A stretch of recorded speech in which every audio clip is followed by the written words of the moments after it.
how to buy America token. So before we start, this is not financial advice. I'm not professional or economic expert. So before investing in any project that you find on my channel, please do your own research. Now, before going on buy this token, as you can see, this token is available on the screener.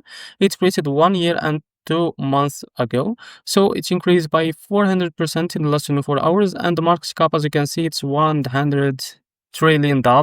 So to be able to buy this token, just click here to copy the token address, as you can see. Now after that, open your wallet. I will use the Bitget wallet for that, as you can see.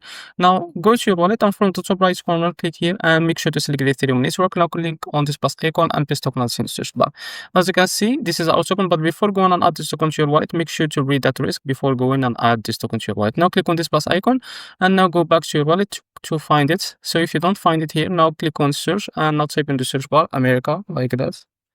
And this is our token. Now click on it and now click on swap, switch from here, and from the top you can select the token that you want to buy with, for example the ZT, and now you can type here how much you want to buy. So this is how much you will be able to receive that token, as you can see here.